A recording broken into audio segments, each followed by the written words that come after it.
দেখেন সাগর মহাসাগর নিতে চায় নাই, তারপরে গাছপালা নিতে চায় নাই, তারপরে জিনিরাও নিতে চায় নাই, পাহাড় বহন করতে চায় না, তাহলে সে একবার চূর্ণ বিচূর্ণ হয়ে যাবে। এই কোরআনকে আমি মানুষের উপরে নাযিল করলাম। আমার ভাইরা গভীর মনোযোগ। এখন আপনাদের কাছে আমি প্রশ্ন করি, যেই কোরআন নাযিল হলে পাথরের পাহাড়, সৌদি আরবে যারা গিয়েছেন মক্কার চতুর্দিকে দেখবেন বিশাল বিশাল পাহাড়। এই পাহাড়গুলো পাথরের পাহাড়, এমন পাথর বুলডোজার দিয়ে কোপ দেয়, কোপ দিলে পাথর ছোটে না, আগুন বের হয়ে আসে, এত মজবুত পাথর। এবং মাটির নিচে quarter mile, half kilometre, 1 kilometre নিচ পর্যন্ত পাথর। এই পাথরের উপরে যদি কোরআন নাযিল হয়, পাথর গলে গলে পানি হয়ে নেমে যাবে, পাথর চূর্ণ বিচূর্ণ হয়ে যাবে। সেই কোরআন কেমন করে আপনার এই এলাকার ভিতরে মাদ্রাসার একটা 10 বছরের ছেলে মুখস্থ করিয়া সিনার ভিতরে কেমনে রাখে? প্রশ্ন। যে কোরআন নাযিল হলে পাথরের পাহাড় চূর্ণ বিচূর্ণ হয়ে যায়, সেই কোরআন ছোট্ট একটা 10, 11, 12 বছরের ছেলে মুখস্থ করে চামড়া গোস্ত হাড্ডি গোস্তের তৈরি একটা মানুষ তার সিনার ভিতরে কেমনে রাখে?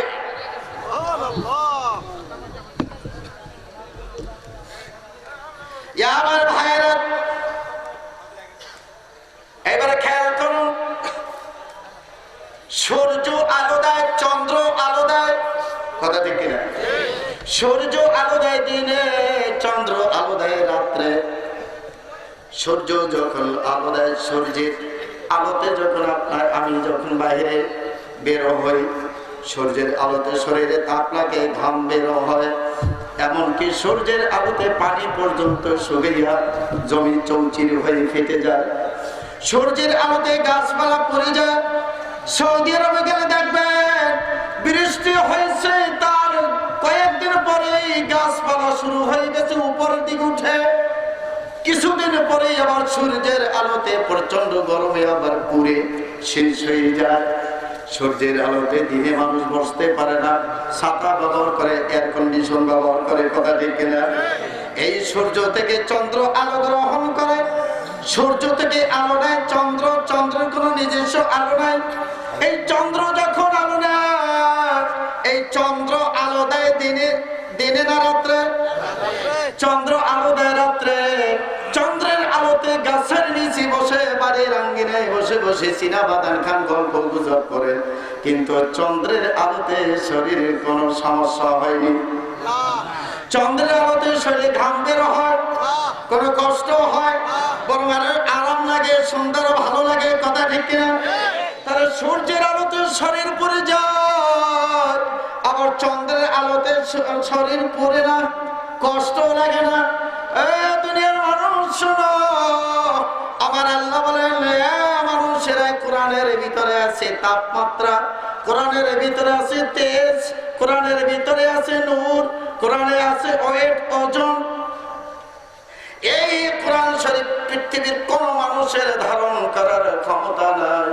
তাই আমি আল্লাহ তাআলা আমার হাবিব, আমার বন্ধুর কলবের মধ্যে কোরআন নাযিল করে আমি আল্লাহ ঠান্ডা করে দিয়েছি।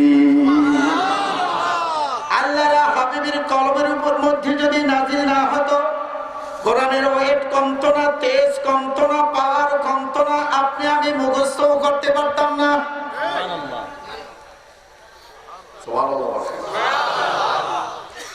কোরআন নাযিল হওয়ার কারণে এখন সেই সুবাদে আপনি আমি নামাজ পড়ে না, কোরআন শরীফে 2টা সূরা মুখস্থ আছে, কি আছে? সেটা একমাত্র আমার হুজুরের কলবে কোরআন নাযিল করে কোরআনের এই ওয়েট, ওজন, তাপমাত্রা, নূর ইত্যাদিকে আল্লাহ তাআলা সব দূর করে সাবলীল করে দিয়েছেন, যাতে পৃথিবীর সব মানুষ এটাকে বহন করতে পারে, গ্রহণ করতে পারে, মুখস্থ করতে পারে, সংরক্ষণ করতে পারে।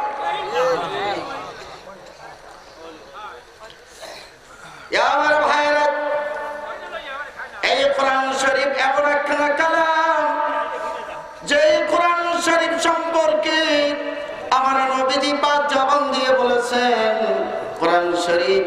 কেহ যদি না বুঝেও যদি একটা হরফ যদি তেলাওয়াত করে, আমার আল্লাহ তাআলা তার আমলনামার মধ্যে কমপক্ষে 10টা নেকি লিখে দেয়।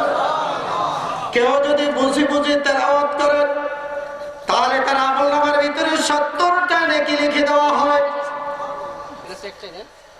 কেউ যদি বুঝে বুঝে পড়ার পরে আবেগ অনুভূতি নিয়ে ভাব গম্ভীর্যের সাথে যদি মাওলা পাকের কোরআন শরীফ তেলাওয়াত করে, আমার আল্লাহ তাআলা তার আমলনামার ভিতরে বিনা হিসাবে সওয়াব দিয়ে দেয়।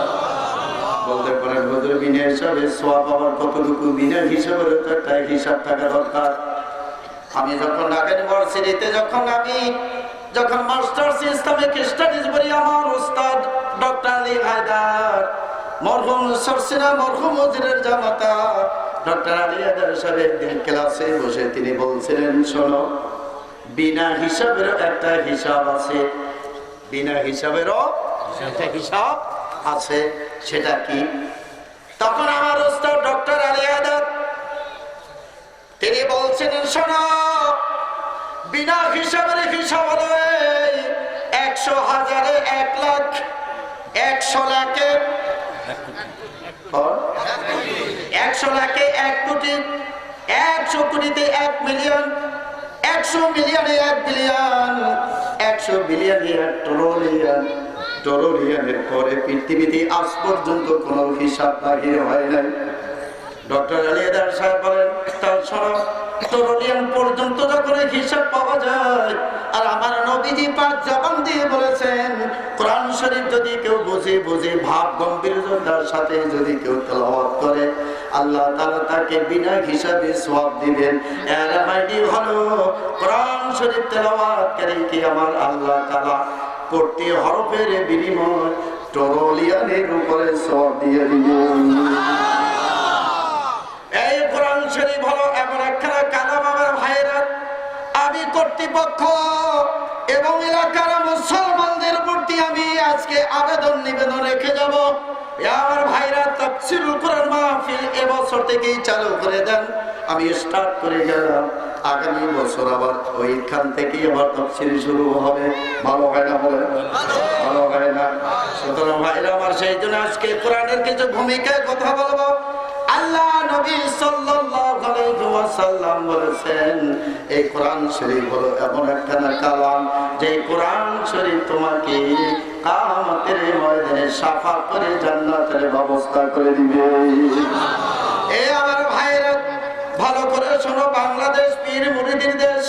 আমি সরসিনা দরবারে ইয়াজদম থেকে কাবেল পর্যন্ত লেখাপড়া করেছি। আমার বহু ছাত্র ভাইরা এখানেও আছে। সুতরাং যে যে পীরের মুরিদ হন না কেন, একটা কথা মনে রাখবেন, কিয়ামতের ময়দানে পীর সাহেব কিন্তু আপনাকে শাফাআত করার শক্তি রাখে না। আমাদের দেশে অনেক মুরিদেরা এই একটা ধ্যান ধারণাকে মানে নিয়ে আসেন, কিয়ামতের দিন আমার হুজুর আমাকে শাফাআত করে জান্নাতের ব্যবস্থা করবে। এইরকম কোন ইশারা ইঙ্গিত কোরআন হাদিসে নাই, বরং আল্লাহর নবী সাল্লাল্লাহু আলাইহি ওয়াসাল্লাম তিনি হাদিস শরীফের ভিতরে বলেছেন, কিয়ামতের দিন 3টা বস্তু শাফাআত করবে। কয়টা বস্তু? কষ্ট হয় আপনাদের? 3টা বস্তু শাফাআত করবে।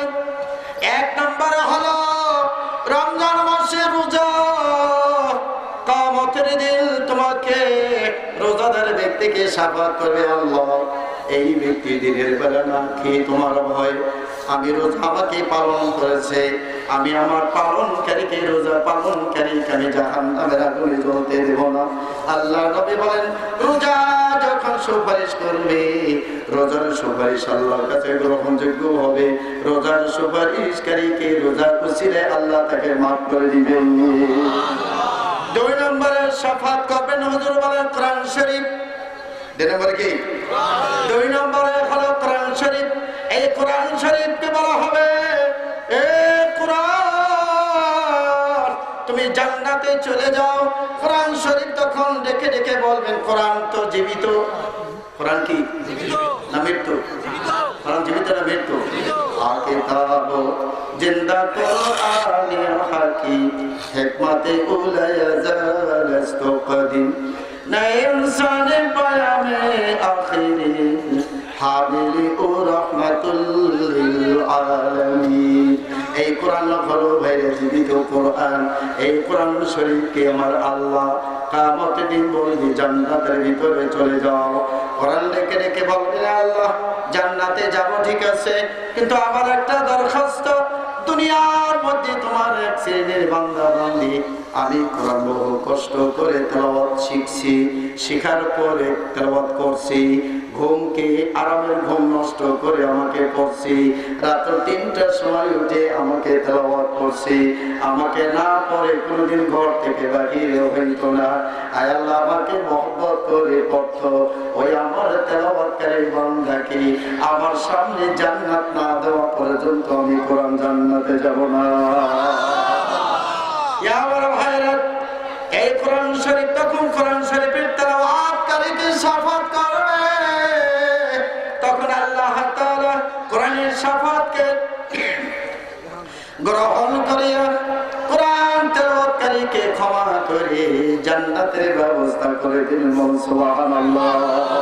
তিন নম্বরে হুজুর বলেন আমি রাসূল নিজে শাফাত করব। আলহামদুলিল্লাহ। আমার ভাইরা, আমাদের দেশে অনেকেই কিন্তু এইরকম কিছু পীর মাশায়েখদের ভিতরে হকও আছে না হাকও আছে, কথা ঠিক কিনা? আমার দেশের ভিতরে দোকানে যাইবেন, দোকানে যাইয়া যখন কোনো মালামাল কিনেন ভাই 1 নম্বরটা দিয়েন, কি বলেন কিনা? 1 নম্বরটা দিয়েন, এর মাইনে হলো 2 নম্বরও আছে, কি কথা বলেন না? 2 নম্বরও আছে, সরিষার তলে 1 নম্বর আছে, 2 নম্বরও আছে, কি আছে কি না? 1 নম্বরও আছে, 2 নম্বরও আছে। আমার বাংলাদেশের মধ্যে পীরের মধ্যে 1 নম্বরও আছে, 2 নম্বরও আছে।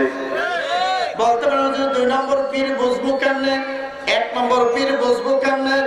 এ আমার মালিকান্দার যোগীর কান্দার ভাইরা ভালো করে শোনো, যেই পীরের মাথা থেকে পা পর্যন্ত আমার নবীর সুন্নাতের সাথে যার কোনো মিল নাই, সেটা পীর না, পীর নামের কলঙ্ক, পীর নামের শয়তান। কারণ আমার বাংলাদেশে বহু পীর আছে ক্লিন শেভ দাড়ি নাই, বলেন তো দাড়ি ছাড়া পীর হয়?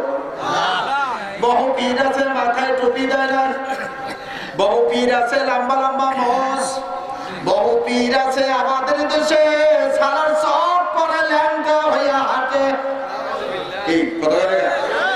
বহু পীর আছে বড় বড় মোষ।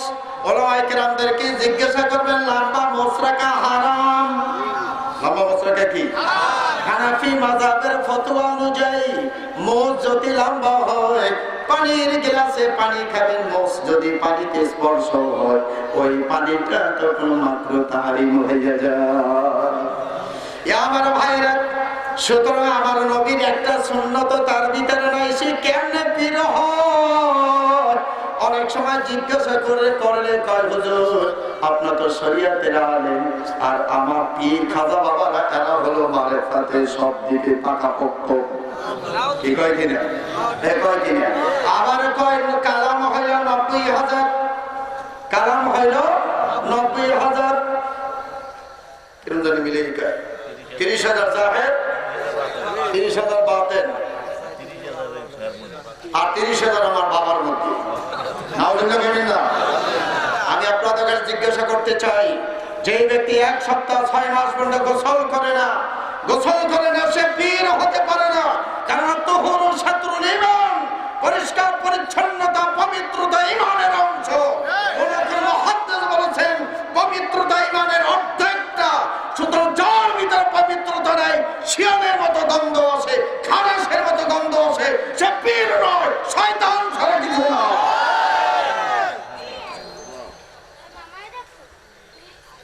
নামাজ নেই, রোজা নেই, পর্দা নেই, আমার নবীর একটা সুন্নাত নাই।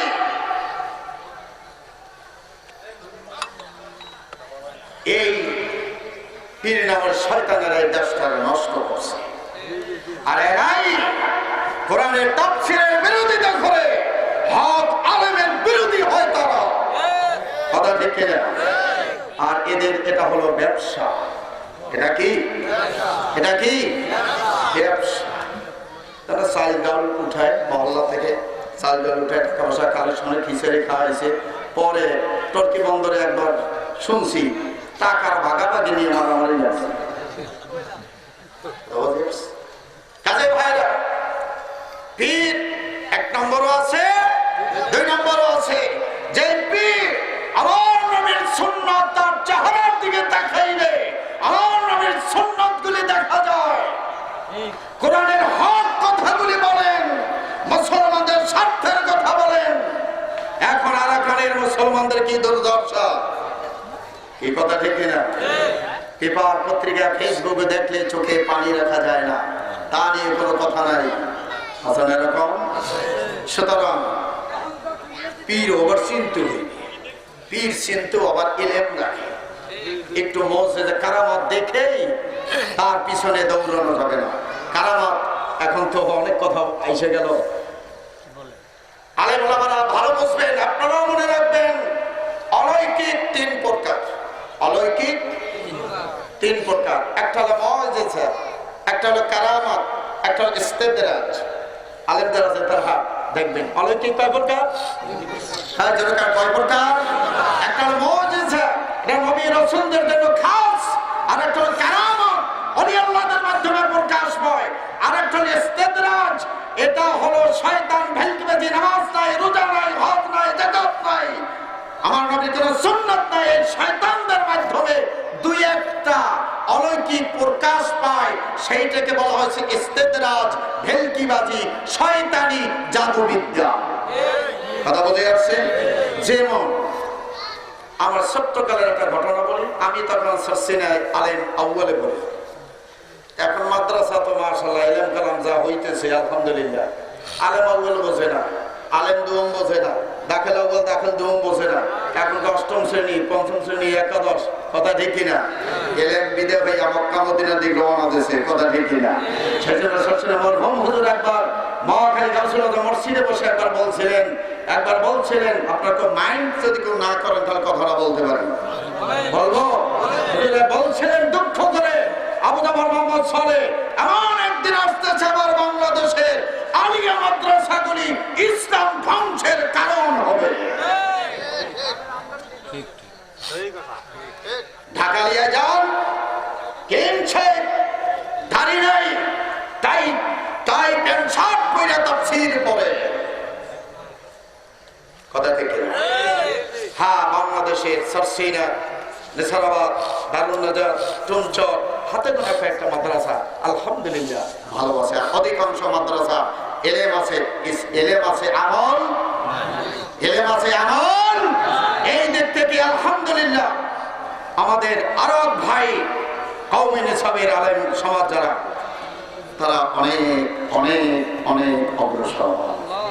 কথা ঠিক কিনা? হক কথা বলিতেই হইবে, যদিও সেটা হলো কেন মরণ, যদিও সেটা তিক্ত হয়। কথা ঠিক কিনা? কারণ কওমি মাদ্রাসায় আমিও পড়ছি। আমি হোসেনিয়া মাদ্রাসা থেকে আমি দাওরা ফারেক এবং ঢাকা ফরিদাবাদ মাদ্রাসা থেকে মুফতি আবু সাইদ সাহেব হুজুর আমার উস্তাদ, আমি ইফতা পড়ছি সেখানে। সুতরাং দুঃখের বিষয়, হাদিস বলে, তাফসীর বলে, আমার নবীর কোন আদর্শ তার ভিতরে নাই। আসুন, বলতেছিলাম কোরআনুল কারীম কিয়ামতের ময়দানে শাফাআত করবে। আরেকটি কথা বলেই আমি আমার মূল কথা দিকে যাচ্ছি। আরেকটি কথা হলো, এখানে এমন কোন ছোট বড় ভাই আছেন কি যে মৃত্যুবরণ করবেন না? থাকলে একজন হাত জাগান। কেউ নাই? সবাই মরবেন? তাদেরকে সবাই মরবেন? আচ্ছা, কে কে মরবেন একটু হাত জাগান তো। আমি এক মাহফিলে মনে আছে, সম্ভবত কুমিল্লা অথবা রংপুরে হবে, বলছিলাম ভাই কে কে মারা যাবেন হাত জাগান, কিন্তু আমি জাগাইছিলাম না। একজন বন্ধু রিয়ে লাগছে, হুজুর আপনি মরবেন না। হুজুর আপনি মরবেন না কে? বলে আমরা হাত জাগাইছি, আপনি তো জাগান না। যাই হোক, সকলেরই মরতে হবে। মরতে হবে তো? কবরে রাখবে তো? কবরে রাখবে তো? কবরে যখন রাখে লাশটাকে, তখন ইমাম সাহেব হোক বা যেই হোক, তখন কি বলে? বিসমিল্লাহি ওয়া আলা মিল্লাতি রাসূলিল্লাহ। আয় আল্লাহ, এই বান্দাকে তোমার নবীর নামের উপর, তোমার নবীর মিল্লাতের উপর, সুন্নাতের উপর, তার দলের উপরে রেখে গেলাম। কথা ঠিক কিনা? কথা ঠিক কিনা? এ আমার ভাইরা, গভীর মনোযোগ। কবরের ভিতরে বলা হয়, আল্লাহ তোমার এই বান্দা, তোমার বান্দিকে তোমার নামের উপরে, তোমার নবীর দলের উপরে দিয়ে গেলাম, নৌকার উপরে বসাইয়া দিয়ে গেলাম।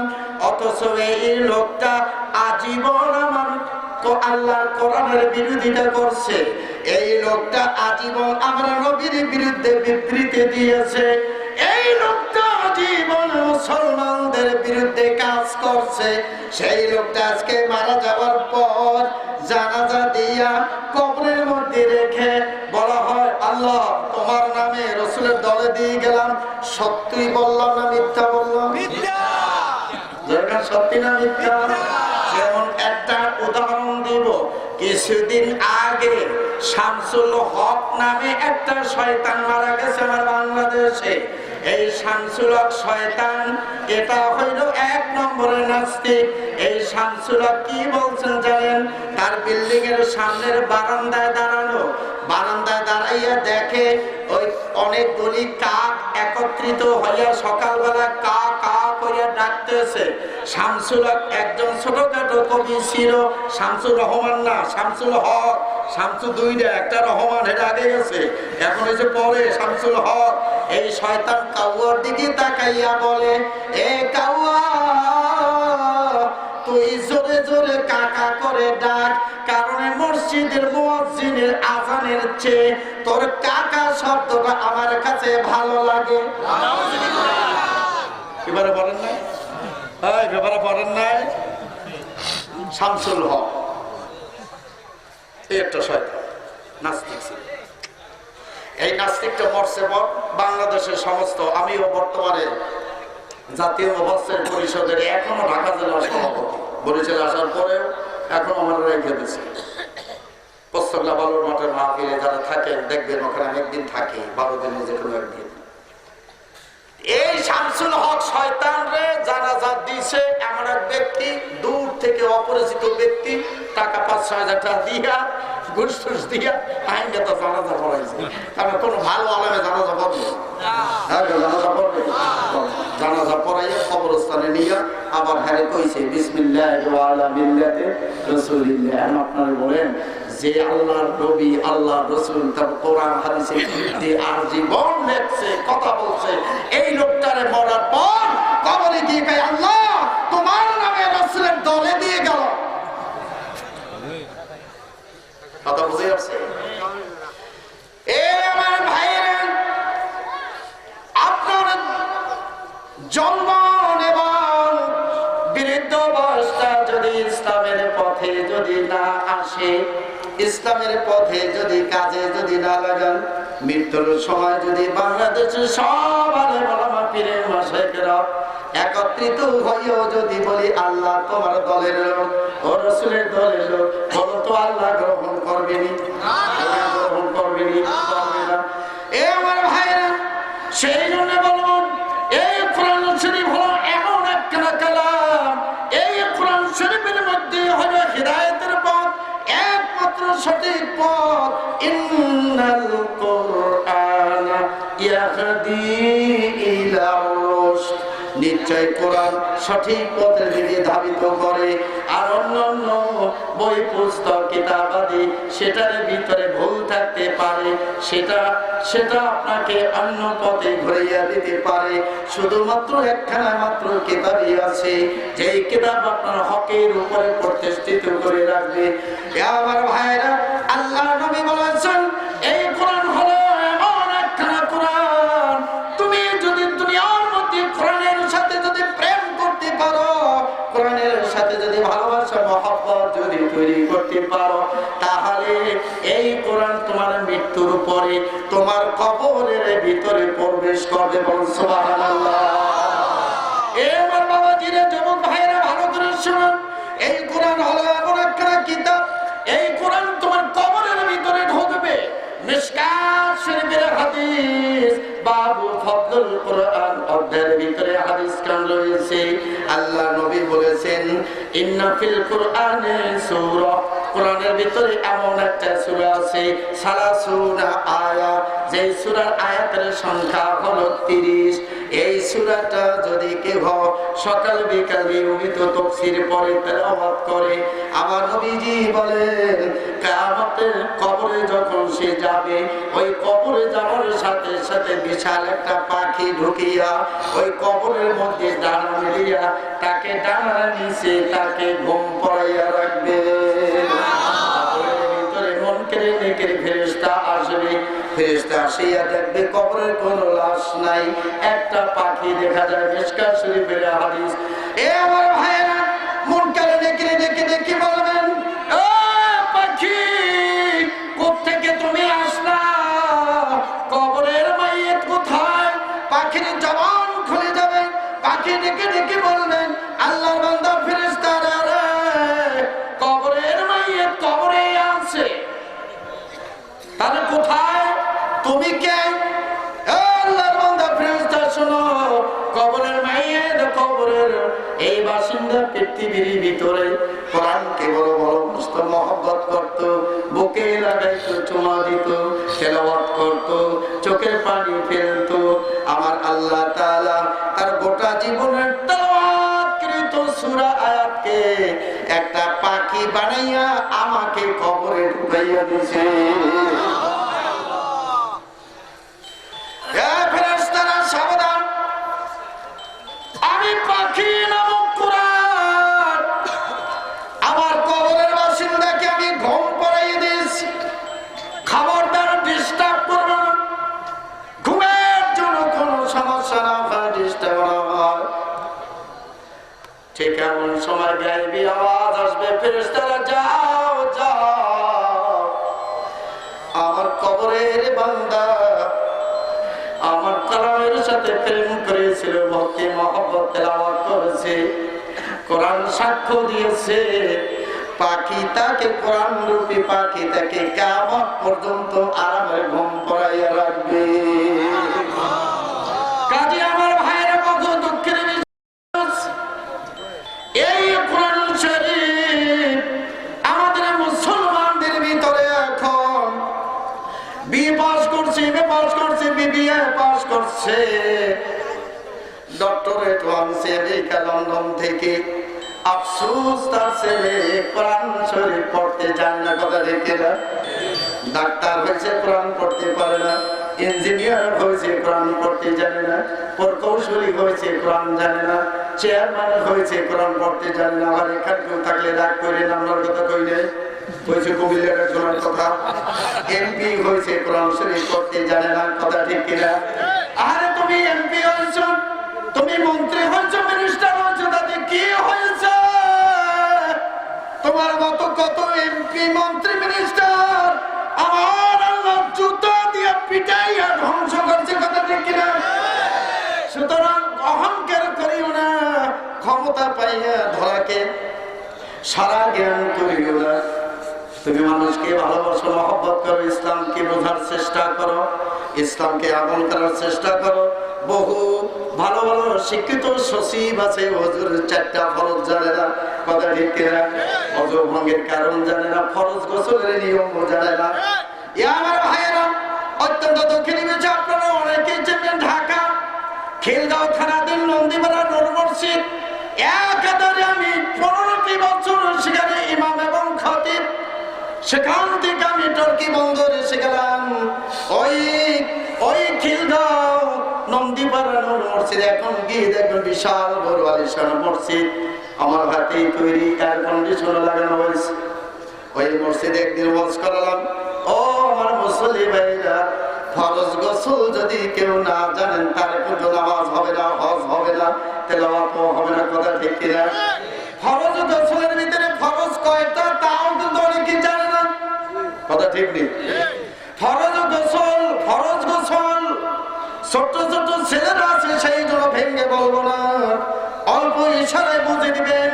মা বোনেরাও ভালো করে মাসালাটা মনে রাখবেন। ফরজ গোসল করা যখন ফরজ হয়ে যায়, এই গোসল করলে গোসল হবে না, এই গোসল করার নিয়ম আছে। এই গোসলের জন্য 3টা ফরজ আছে। 3টা ফরজ যদি আদায় না হয়, একটাও যদি বাকি থাকে, আপনার গোসল হবে না।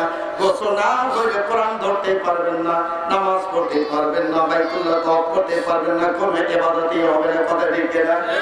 অথচ আমাদের মুসলমানদের ভিতরে এখন 3টা ফরজ গোসলের ফরজ জানে না, এবং নামাজের 13টা ফরজ জানে না, 14টা ওয়াজিব জানে না, অথচ বিশাল বড় মন্ত্রী। কথা ঠিক নেই? ও মন্ত্রী মহিলা দেখো, কবরের মধ্যে শুরু হয়ে যাবে ফেরেশতারা রেডি হয়ে আছে। কথা ঠিক কিনা? অথচ আপনার বাড়ির পাশে ওই রিক্সাওয়ালা, ওই দোকানদার, তার ছেলেটা নুরানি মাদ্রাসায় পড়ে, ওই মাদ্রাসায় পড়ে, তাকে জিজ্ঞাসা করবে টপ টপ টপ টপ করে এগুলো বলতে পারে কি পারে না? কাজী আমার ভাইয়েরা, সেই জন্য দিন শিখতে হবে, ইসলাম জানতে হবে। না জানলে আমল করা যায় না। এই ওয়াজ যখন নূর মসজিদে করলাম, নামাজের পরে আমার রুমের ভিতরে ঢোকার পরে একজনের বৃদ্ধ লোক আমার রুমের ভিতরে ঢুকছে, গেল হুজুর আজকে কি ওয়াজ করলেন বুঝলাম না। আবার তাকে বুঝাই বললাম, চোখ থেকে পানি ছেড়ে দিয়ে হুজুর আমার 3টা ছেলে 4টা মেয়ে, নাতি হয়েছে, পুতি হয়েছে, হুজুর আমি জীবনে তো কোনোদিন এইরকম গোসল করি নাই। আমি তখন বললাম, আফসোস আপনার জন্য, আপনি বড় একজন ইঞ্জিনিয়ার, ছেলেরা বড় বড় ডাক্তার, আপনার এক ছেলে থাকে আমেরিকা, লন্ডন, আপনার জীবন আসলে দুনিয়ার ভিতরে ব্যর্থ। কথা ঠিক কিনা? অথচ আপনি ফরজ গোসলের নিয়ম জানেন না। 70 বছর হয়ে গেছে, আপনার জীবনের একটা নামাজ কবুল হয় নাই, আপনার জীবনের একটা রুকু হয় নাই, একটা সিজদা হয় নাই, একটা তেলাওয়াত হয় নাই। বরং আল্লাহ নবী বলেছেন, বিনা ওযুতে সিজদা দেওয়া কুফরি গুনাহ। বিনা ওযুতে সিজদা দেওয়া কি? কাজী আমার ভাইরা, সেই জন্য আমাদের দেশের মাদ্রাসাগুলোতে দিন শেখানো হয়। কথা ঠিক কিনা? ইসলাম শেখানো হয়। আর ইসলাম শিখার কারণে এই মানুষগুলিকে ইহুদি, খ্রিস্টান এবং নাস্তিক মুরতাদিরা তারা কনভার্ট করতে পারে না, তাদের দলে নিতে পারে না। সেই জন্যই তারা মাদ্রাসা বন্ধ করার পায়তারা করে। কথা ঠিক কিনা? আমার ভাইয়ের মাদ্রাসা যদি বন্ধ করা যায়, তাহলে মসজিদের ইমাম পাবেন না, মুফতি পাবেন না, মুহাদ্দিস পাবেন না, মুফাসসির পাবেন না, এমনকি জানাজা দেওয়ার লোক পাওয়া যাবে না। কথা ঠিক কিনা? সেই জন্য ইহুদি খ্রিস্টানেরা বহু ষড়যন্ত্র করে বাংলাদেশের মাদ্রাসাগুলিকে সন্ত্রাসী ট্রেনিং দেওয়া হয়। এই ট্যাবলেটটা খাওয়াবার বহু চেষ্টা করেছে, কিন্তু বাংলাদেশের মুসলমানেরা তাদের ষড়যন্ত্র বুঝতে পারতেছে। কথা ঠিক কিনা বলেন?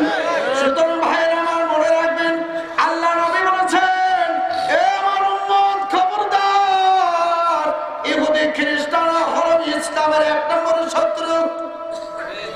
এরা তোমাদেরকে যত সাহায্য করুক, এনজিওর নামে যত উপকার করুক, তারা তোমাদের জন্য যত উপদেশ দেখ, মনে রাখতে হবে তার ভিতরে তোমার ধর্ম কর্ম নষ্ট করার জন্য বড় একটা ষড়যন্ত্র আছে।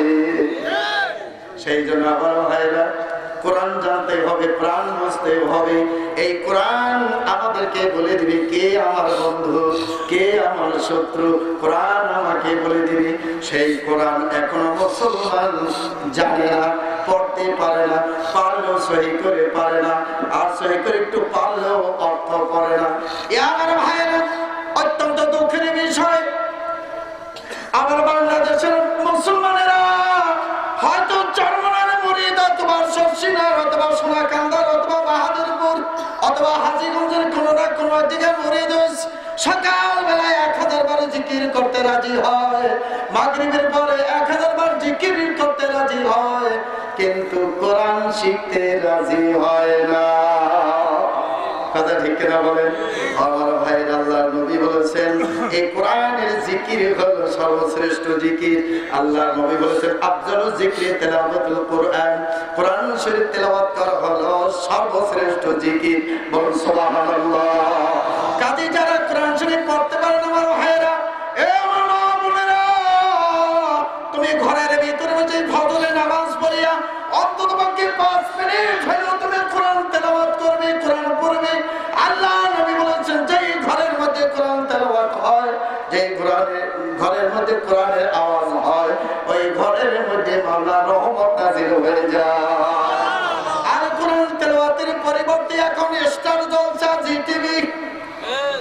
আসেনি আসেনি? আর স্টার জলসায় খাইলো বাংলাদেশের মুসলমানদের সংসার ধ্বংস করে দিচ্ছে। কত স্বামী স্ত্রীর ভিতরে গন্ডগোল লাগে এই দেশে স্টার জলসায়। হ্যাঁ, কত স্বামী স্ত্রী ছাড়াছাড়ি হয়ে গেছে। স্ত্রী কয় দরকার হলে তোমারে বাদ দিতে পারে, স্টার জলসা বাদ দিতে পারি না। কি আছে এরকম? আছে এরকম? আমার দেশের সংসারের ভিতরে গন্ডগোল লাগাইছে স্টার জলসায়, আর মসজিদের মধ্যে গন্ডগোল লাগাইছে আহলে হাদিস। আহলে হাদিস আছে এই এলাকায়? আহলে হাদিস আছে? আহলে হাদিস যদি থাকে ভালো করে শোনো, আহলে হাদিসের ভাইরা, কত দলিল দরকার, কত কিতাবের দরকার। তুমি টর্কি মসজিদে যাইও, ইনশাআল্লাহ দেওয়া হবে। তবে মনে রাখতে হবে আহলে হাদিস একটা ইহুদি খ্রিস্টানদের বানানো ইসলাম ধ্বংস করার একটা দল। কারণ আহলে হাদিসদের ইতিহাস আপনারা জানেন না। এই কথা বলার এখন সুযোগ আমার হবে না, তবে সংক্ষেপে একটা কথা বলবো। আহলে হাদিসদের বড় বড় নেতা তারা ইমাম আবু হানিফাকে তারা কাফের বলে, ইমাম মালিককে কাফের বলে ফতোয়া দেয়, ইমাম শাফিকে তারা ফাসিক বলে ফতোয়া দেয়। এই আহলে হাদিসের ফতোয়া আর মারাত্মক মারাত্মক মাসলাও আছে তাদের। এর মানে হলো, তারপরে দেখবেন আহলে হাদিসদের অধিকাংশের মাথায় টুপি নাই, অধিকাংশের মুখের ভিতরে দাড়ি নাই, এর মানে তাদের আমল নাই।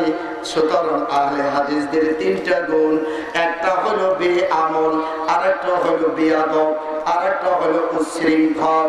এই আহলে হাদিস এরা ইহুদি খ্রিস্টানদের তৈরি করা একটা দল।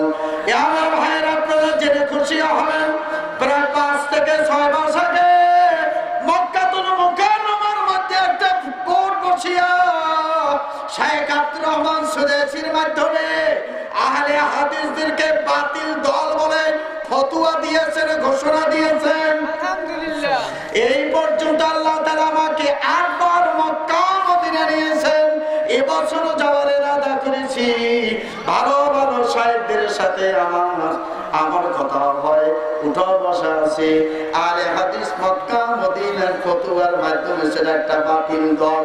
যেইভাবে রাফিজি কাররামিয়া মুরজিয়া যেভাবে বাতিল দল, ওইভাবে একটা বাতিল দল। কারণ তারা ধর্মের ভিতরে এই গন্ডগোল লাগাইয়া দিছে। কথা ঠিক কিনা বলেন? সুতরাং ভাইরা, ঘরের ভিতরে গন্ডগোল লাগায় স্টার জলসা, মসজিদের ভিতরে গন্ডগোল লাগায় আহলে হাদিস। মসজিদে কেমনে দাঁড়াইতে হইবে ঠেলাঠেলি লাগাইয়া দেয়, হাত উঠাইতে হইবে কি হইবে না, সূরা ফাতিহা পড়তে হবে কি হবে না, সাধারণ মানুষ বোঝে না। যারা একটু এলেম কালাম কম, সেই রকম একজন পাইলেই উল্টা পাল্টা বলা শুরু করে। কথা ঠিক কিনা? আরে বেটা, তোর যদি সাহস থাকে তাহলে আমার সাথে কথা কর। কথা ঠিক কিনা? ভালো আলেমের কাছে যাবে না, এরা যাইবে গ্রামের ওই একজন ছোট্টখাটো মুন্সি, হ্যাঁ কাছে যাই কয়, আপনি জানেন ইমামের পিছনে সূরা ফাতিহা পড়তে হয়? ওরা তো কিছু জানে না, হ্যাঁ কি কইবে? কথা ঠিক কিনা? আমার ভাইয়েরা, কাজে গভীর মনোযোগ। এই আমাদের বাংলাদেশের মুসলমানদের ভিতরে সমস্যার সৃষ্টির জন্য ইহুদি খ্রিস্টানেরা তোমার আমার সেই ইসলাম গবেষণা বেশি করে কোন পদ্ধতিতে, কোন ভাবে মুসলমানদের তাহজিদ তামাদ্দুন নষ্ট করা যায়, ঐক্য বিনষ্ট করা যায়, এই চিন্তা ভাবনা করিয়া তারা স্লো পয়জনে ইনজেকশন দিয়ে দেয়। তার ভিতরে আর একটা ইনজেকশন হলো আমাদের দেশের অধিকাংশ ক্লিনিক আছে, ক্লিনিক। এই ক্লিনিকে এখন গ্রামগঞ্জে ছড়িয়ে পড়ছে। আগেকার দেখেছি আমার মা বোনদের 10টা-12টা সন্তান জন্ম দিয়েছে, কোনদিন ক্লিনিকেও যায় না। কথা ঠিক কিনা? হ্যাঁ, কথা ঠিক কিনা? আর এখন প্রথম সন্তান হওয়ার আগে ক্লিনিকে দৌড়াদৌড়ি করে। কথা ঠিক কিনা? দ্বিতীয় সন্তানও ক্লিনিকে যায়, তৃতীয় সন্তানটা কয় একটু ঝুঁকি, তারপরও করা যায়নি, তারপর পেটটা মাঝখান দিয়ে ভারী করে কি করে না? এটাও ইহুদি খ্রিস্টানদের ষড়যন্ত্র। বলে হুজুর কেমনে? আমি বুঝাই দিচ্ছি, বলুন। আল্লাহর নবী বলেছেন, যখন তোমাদের কোন সন্তান জন্মগ্রহণ করে, আল্লাহ নবী বলেছেন তার দুই কানে আযান দিয়া দাও। দুই কানে কি দাও? আযান। এক কানে আযান আর এক কানে ইকামত দিয়া দাও। আমার ভাইরা, ইহুদি খ্রিস্টানেরা গবেষণা করলো, আরে মুহাম্মদ নবী সাল্লাল্লাহু আলাইহি ওয়াসাল্লাম জন্মের পরে আযানের কথা কেন বলল? তারা গবেষণা করে পেয়েছে মানুষ সন্তান ডেলিভারি করার সাথে সাথে ছোট্ট ছোট্ট বাচ্চাদের কানের ভিতরে এমন একটা ক্যাচ শক্তি থাকে যেটা মগজের সাথে সম্পর্কিত। ওই সময় কানের মধ্যে যেটা দেওয়া হয় ওইটা মগজের ভিতরে ঢুকে পড়ে, আর পরবর্তীতে ওইটার অ্যাকশন তার উপরে শুরু হয়ে যায়। ইহুদি খ্রিস্টানরা দেখলো মুসলমান সন্তানের আযান ইকামত থেকে কেমনে বন্ধ করা যায়। মুসলমানদেরকে যদি টাকা দিয়া বলি সে তো শুনবে না, তাদেরকে যদি চাকরির লোক থাকে তাও তো শুনবে না। তাহলে কি করা যায়?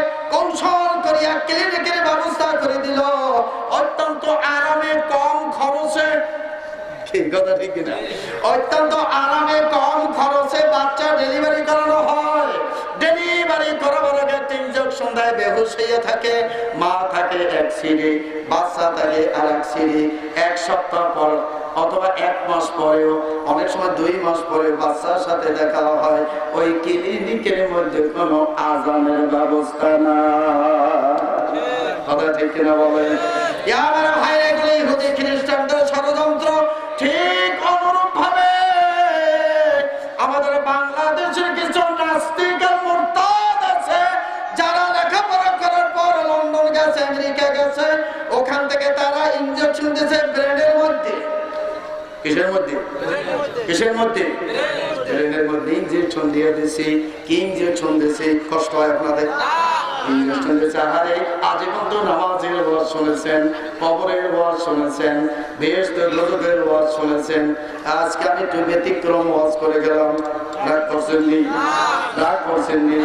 আমার ভাই, আর একটা ইনজেকশন হলো এই কি, মুসলমান সন্তানেরা এই দেশে নামাজ হয়তো দিয়ে তো না পড়তে পারে, নামাজ না পড়তে পারে, কিন্তু আল্লাহ নবীর বিরুদ্ধে যদি কেউ কথা কয় সহ্য করে না। কথা ঠিক কিনা বলেন? আজকে যদি এই স্টেজে বসে কেউ যদি আল্লাহর বিরুদ্ধে কথা বলে, আপনার কি সহ্য করবেন? আমার নবীর বিরুদ্ধে যদি কথা বলে সহ্য করবেন? কি সহ্য করবেন? সহ্য করবেন? যারা জবাব দিলেন না, আমরা সহ্য করবেন? কেউ সহ্য করবেন? কেউ যদি আমার কোরআনের বিরুদ্ধে কথা বলে, বাংলার মুসলমান ঐক্যবদ্ধ হয়ে সেই নাস্তিক এবং মুরতাদদের বিরুদ্ধে দুর্বল গতিতে আন্দোলনের মাধ্যমে বঙ্গোপসাগরে ফেলতে হবে। রাজি আছেন? রাজি আছেন? আমার ভাইয়েরা,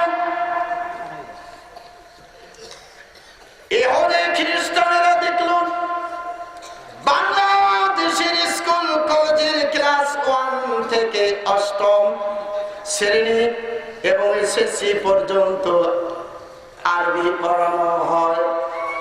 এই আরবি পড়াবার কারণে অধিকাংশ মুসলমানের ছেলেরা লন্ডন যাওয়ার পরেও সে নাস্তিক হয় না।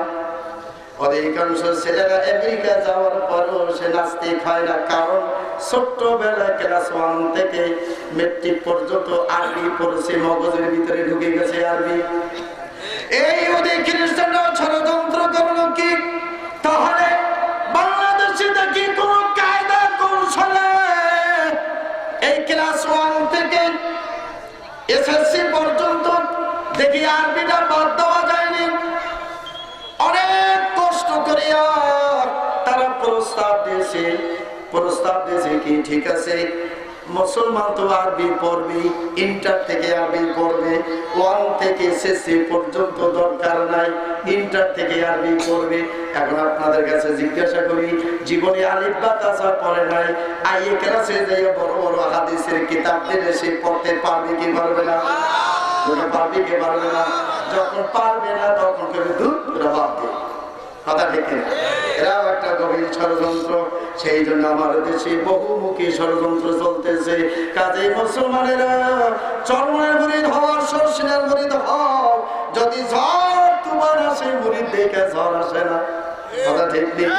যখন ঝড় আসবে চরমনের মুরিদের উপরেও লাগবে, শর্ষিনের মুরিদের উপরেও লাগবে, সাধারণ মুসলমানের উপরেও লাগবে, সব হুজুরের গায়েও লাগবে, কথা ঠিক কিনা?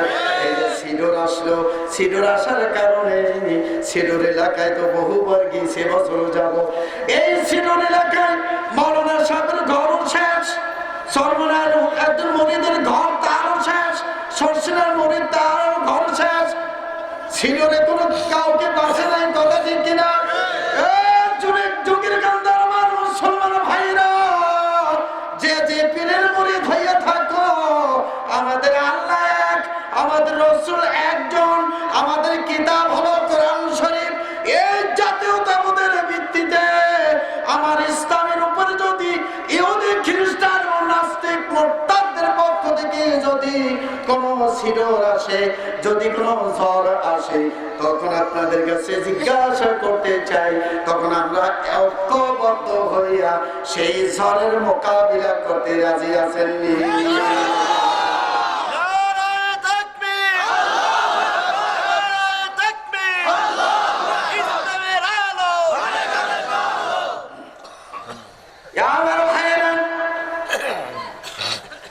এবার আসুন, এই কোরআন শরীফ হলো এমন একটা কিতাব,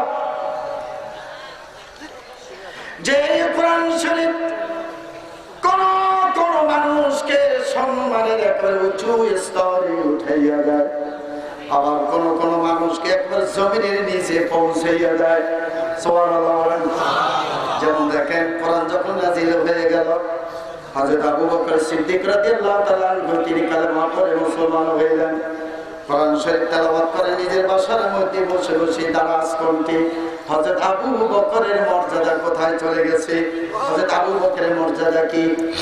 আফজালুন নাস বাদা নবী সাল্লাল্লাহু আলাইহি ওয়াসাল্লাম আল আবু বকর, আল্লাহর নবীর পরেই সর্বশ্রেষ্ঠ মানুষ হলেন হযরতে আবু বকর। আমার ভাইরা, আমার এই কোরআনের বিরোধিতা করলো আবু জাহেল। কোরআনের বিরোধিতা কি করছে? মানে কি করছে? কেমন বিরোধিতা করছে? আল্লাহর নবী একদিন বললেন, হে সাহাবীরা, তোমাদের মধ্যে এমন কে আছো? ওই যে আবু জাহেল তার সঙ্গভঙ্গ নিয়ে নাস্তিক মুরতাদগুলো একত্রিত কইরা মিটিং করতেছে, ওইখানে গিয়ে কেউ কি পারো এটা কোরআন শরীফ জোরে জোরে তেলাওয়াত করে তাদের কানে শুনাইয়া দিতে? চিন্তা করছেন? এটা কঠিন কাজ না? বড় কঠিন কাজ না? কেউ দাঁড়ায় না। হযরতে আব্দুল্লাহ ইবনে মাসউদ রাদিয়াল্লাহু তাআলা আনহু দাঁড়াইলেন, ইয়া রাসূলুল্লাহ, আপনি দোয়া করুন, আমি পারবো হুজুর। তাহলে যাও। হযরত আব্দুল্লাহ মাসউদ আস্তে আস্তে মাথা নিচের দিকে দিয়ে দিয়ে মক্কাতুল মুকাররমার ঘটনা দিয়ে ওই আবু জেহেল আরো 20-25 জন কাফের বেঈমানরা মিটিং করতেছে ইসলামের বিরুদ্ধে, কোরআনের বিরুদ্ধে।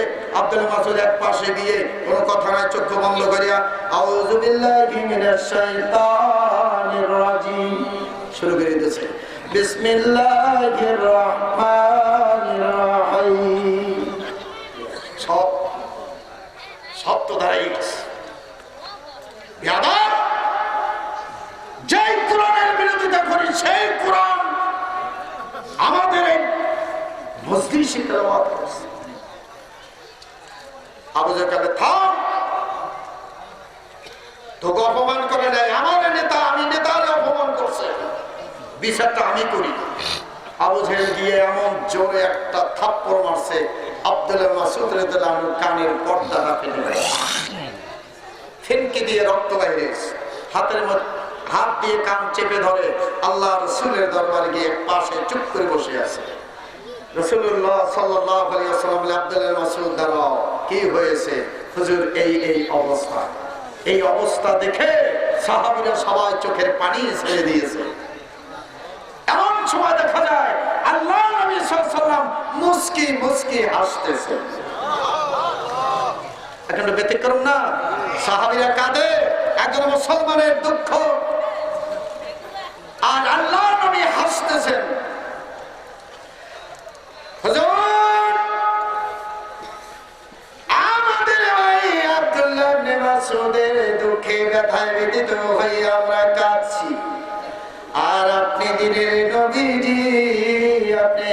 করতেছেন, কারণ কি আমাদেরকে বুঝাইয়া দেন। হুজুর বলেন, শুনতে চাও না দেখতে চাও?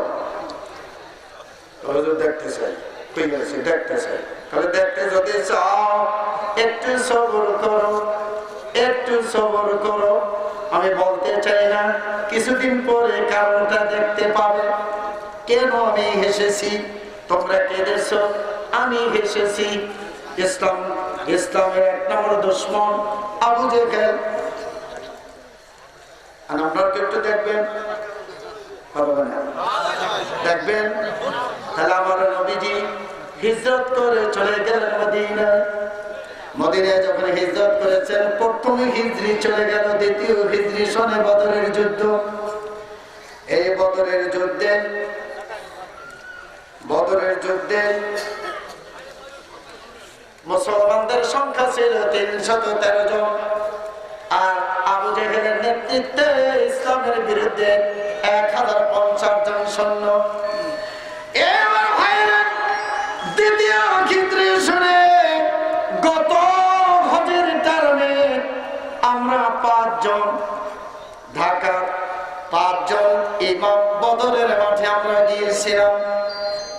এখনো আবু জেহেলের গর্তটা এখনো আছে। আল্লাহর নবী যেখানে দোয়া করছেন সেখানে একটা মসজিদ আছে। আমার ভাই, এই বদরের মাঠে মুসলমানদের সংখ্যা 313 জন। আবু জেহেলের নেতৃত্বে 1050। মুসলমানদের কোন অস্ত্র নাই, মাত্র 8 খানা তরবারি, 2টা ঘোড়া, সামান্য কিছু অস্ত্র। আর কাফের বেঈমানদের প্রত্যেকের অস্ত্র ঘোড়া সুসজ্জিত, রসদ ভান্ডার অনেক বেশি। এই যুদ্ধের ঘটনা সব বলবো না, মূল কথাটা বলবো। মুসলমানদের 313 জনের ভিতরে একজন হলেন হযরত আব্দুল্লাহ ইবনে মাসউদ রাদিয়াল্লাহু তাআলা আনহু। এবার ভাইরা, বদরের যুদ্ধে আবু জেহেলের মতো মানুষকে 2 ভাই মুআজ আর মুআব্বিস, ছোট্ট 2টা বালক, 12 বছরের, 14 বছর অথবা 10 বছর, 12 বছরের 2 ভাই আবু জেহেলের খতম করে দিয়েছে, জমিনের ভিতরে শুয়ে পড়ছে। পাশ দিয়ে আব্দুল্লাহ ইবনে মাসউদ রাদিয়াল্লাহু আনহু রওনা দিয়েছে। হঠাৎ করে দেখে আবু জেহেল এখনো মরে নাই, কল্লা কাটা কিন্তু এখনো মরে নাই, শাহারত 2টা বেঁচে আছে। আব্দুল্লাহ ইবনে মাসউদ রাদিয়াল্লাহু তাআলা খঞ্জর বের করে রড 2টা কাটছে। রড 2টা কাইটে এখন তাকাই রয়েছে, মনে মনে কয়, শয়তান রে, তুই মক্কায় বসে কোরআন পড়ার কারণে আমারে থাপ্পড় দিয়েছিলি, আমার কানের পর্দা ফাটাইয়ে দিয়েছিলি।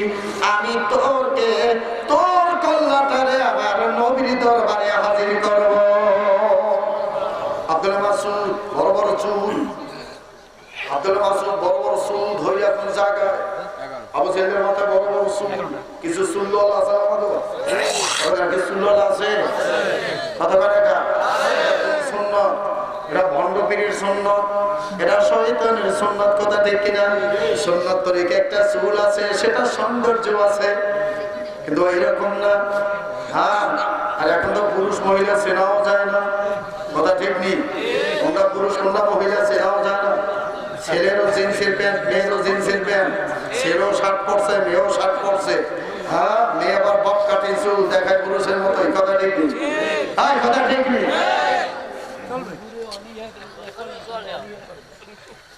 আমাদের সে ছেলেরা কান ভরা, দেখছেন নি? কান ভরা একটা ডালিয়া গেছে, দেখছেন নি? আছে তো, আমি তো দেখি। আরে ছেলেরা হতে চায় নারী, ছেলেরা হতে চায় নারী, মুখে রাখে না দাড়ি। কি কথা ঠিক নেই? দাড়ি না রাখলে তো ভাই গতই দেখা। আরে ছেলেরা হতে চায় নারী, মুখে রাখে না দাড়ি, কানে পরে দুল, মাথার মধ্যে লম্বা লম্বা চুল। অন্ধ হাবেশা অন্ধ হুজুরে ওয়াজ করছে, ওয়াজ করার পর ওয়াজের শেষে মাথা ঝুঁকে দিকে, হুজুর আমার একটা দোয়া করে দেন। আর অন্ধ তো মাথায় হাত দিয়া, মাথায় হাত দিয়ে দোয়া করে, আয় আল্লাহ তুমি আমার মায়ের একটা ভালো স্বামী মিলাইয়া দিও। হুজুর হুজুর আমি পোলা পোলা আরে পোলা বুঝলাম না তো দেখছিলে এই মেয়ের মতো মনে হয় কি আছেন এরা। আরে ছেলেরা হতে চায় না রে, মুখে রাখে না দাড়ি, কানে পরে দুল, মাথার মধ্যে লম্বা লম্বা চুল। মেয়েরাও কম না, মেয়েরা হতে চায় ছেলে, ওড়না দিয়েছে ফেলে।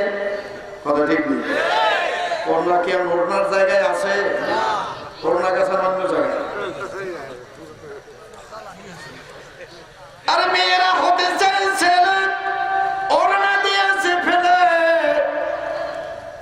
গায়ে পরে শার্ট, হতে চায় তারা স্মার্ট, পরনে জিন্সের প্যান্ট, অন্যকে দেখায় নিজের ব্যাস, কানে পরে না দুল, মাথার মধ্যে কাউয়ার বাসার মতো আউলা জাউলা চুল।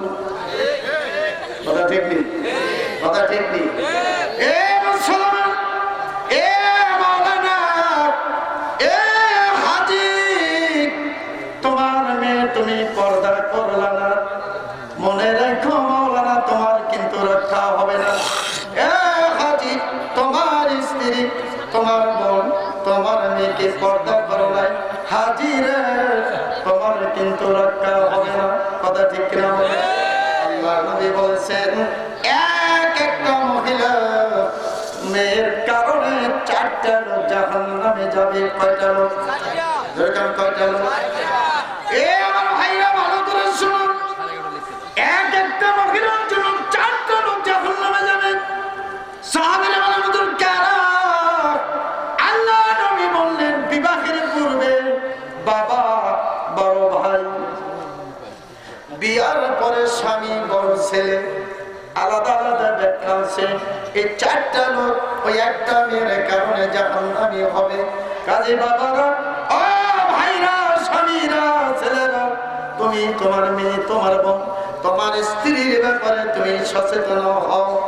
তোমার একটা মহিলার কারণে, মেয়ের কারণে হাজার হাজার লক্ষ মানুষের গুনাহ হয়। কথা ঠিক কিনা বলেন? কাজে আমার ভাইয়েরা, পর্দা ফরজ না নফল? দরকার ফরজ না নফল? হাজী, তুমি হজ করছো, 4 লক্ষ টাকা খরচা করে ফরজ আদায় করেছো, অথচ তোমার ঘরের মধ্যে অনেক ফরজ কিন্তু হয় না, আদায় হচ্ছে না। তোমার স্ত্রী পর্দা করে না। আমাদের দেশে পর্দা যাও আছে, শরীয়তের পর্দা নাই, শরীয়তের পর্দাকারী কয়। আমার ভাইরা, যেই সমস্ত মানুষদের সাথে, যেই সমস্ত ছেলেদের সাথে মেয়েদের বিবাহ হওয়া জায়েজ, তাদের সাথে দেখা দেওয়া হারাম। কথা বোঝা যাচ্ছে? সুতরাং আমার ভাইরা, আমার বোনেরা, তোমাদের কি বলবো? মহিলারা শুনে নিব। এ আমার মা, এ আমার বোনেরা, ভালো করে শোনো। তুমি তোমার স্বামীর ঘরে এসেছো, তুমি তোমার দায়িত্ব পালন করো। আল্লাহ নবী বলেছেন মহিলার দায়িত্ব বেশি না, মাত্র 4টা। কয়টা দায়িত্ব? আল মারআতু ইযা সাল্লাত খামসাহা ওয়া ইযা সামাত শাহরাহা ওয়া ইযা আতাআত বালাহা ওয়া ইযা আহসানাত ফারজাহা। আল্লাহর নবী বলেছেন মহিলাদের 4টা কাজ, এই 4টা কাজ যদি ঠিক মতো যদি আদায় করে, কিয়ামতের দিন আমার আল্লাহ 8টা বেহেশতের দরওয়াজা খুলে দিয়ে বলবেন, ও মহিলারা, 4টা কাজ যারা আদায় করেছো, হিসাব নাই, বিনা হিসাবে জান্নাতে চলে যাও। এ আমার মা, ভালো করে শোনো, 4টা কাজ কি? 1 নম্বর,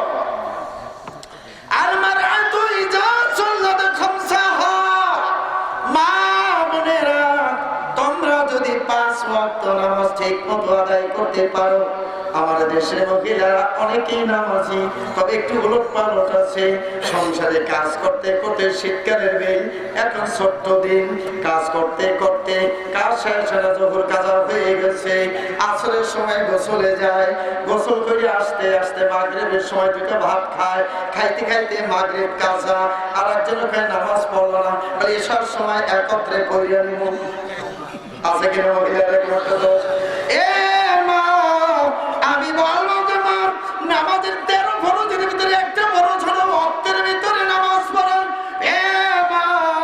তুমি তোমার সংসারের কারণে তুমি আজকে জোহর কাজা, আসর কাজা, মাগরিবে কাজা করছো গো মা।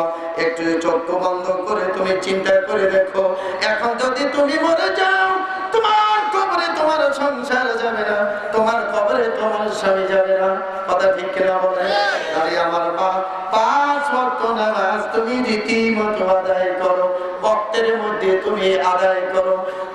তুমি যদি নামাজ ঠিক মতো আদায় করো, আল্লাহর নবী বলেছেন ওই গর্ভের সন্তান নামাজি হবে। আর গর্ভের ভিতরে সন্তান রাখিয়ে যদি টিভি দেখো, স্টার জলসা দেখো, বিপদে যদি চলো, তোমার গর্ভের সন্তান মত করো, যুবক হবে, চোর হবে, ডাকাত হবে। কথা ঠিক কিনা বলেন? সেই জন্য তো এখন শুধু বারবার দোয়া চাই, হুজুর হুজুর তোমার হুজুর কি দোয়া, কি দোয়া হুজুর, সমস্যা ছেলেটা কি, ডাইনে যেতে গেলে বামে যায়, বামে করলে পিছিয়ে যায়, পিছিয়ে করলে সামনে যায়, খালি উল্টা পাল্টা। কি আছে না? আরে উল্টা পাল্টা। আমি বলি ভাই, কোন দোয়ায় কাজ হইতো না, তাবিজেও কাজ হইতো না। আসল তাবিজে ভুল করছেন। আপনার তাবিজ ছিল আপনার স্ত্রী যখন গর্ভবতী হয়েছে তখন তাবিজ দেওয়া উচিত ছিল, তখন পর্দা দেওয়া উচিত ছিল, কোরআন তেলাওয়াত করা উচিত ছিল, তখন নামাজের মধ্যে সিজদা দিয়ে আল্লাহর কাছে বলা উচিত ছিল। এই কাজগুলি না করার কারণে আজকে তোমার ছেলে জুয়াখোর হয়েছে। শুধু জুয়াখোর নয়, এমন দিন আসতেছে, অপেক্ষা করো, তোমাকে কিছুদিন পরে খবর দিবে। কি আছে কিনা? আছে কিনা? সেই জন্য মা বোনেরা 5 ওয়াক্ত নামাজ পড়ো। তারপরে সন্তান কারো মহিলার যদি গর্ভে সন্তান থাকে, আমি বলবো ও মা, স্টার জলসার দেখো না, টিভি আর দেখো না, খবরদার তওবা করো। তুমি কোরআন শরীফ পড়ো, নামাজ পড়ো, জিকির আজকার করো, তাসবিহ তাহলিল পড়ো, তোমার সন্তান ভালো হয়ে যাবে। এ আমার মা বোনেরা, 2 নম্বরে হলো রমজান মাসে রোজা। রোজার ব্যাপারে বেশি ওয়াজ দেখে না মহিলাদের, রোজার ব্যাপারে মহিলারা বড় পারদর্শী। কথা ঠিক কিনা বলেন? পুরুষের হিসাব নাই, মহিলাদের রোজার হিসাব আছে। হ্যাঁ শুনছেন কি অমুক তারিখে রোজা, বাজার টাজার ঠিক করে করি একদম। কি কথা ঠিক নেই? রোজার ব্যাপারে মহিলারা খুব পারদর্শী। 3 নম্বরে হুজুর বলেছেন ওই যে আতাত বালাগা, স্বামীর আনুগত্য করা, স্বামীর খেদমত করা। ও আমার মা, ও আমার বোনেরা, ভালো করে শোনো, স্বামীর খেদমত, স্বামীর আনুগত্য, স্বামীর আদেশ নিষেধ মেনে চলা তোমার জন্য একটা ফরজ। যে সমস্ত মা বোনেরা স্বামীর আনুগত্য করে না, স্বামীর কথা মতো চলে না, স্বামীর আদেশ নিষেধ মেনে চলে না,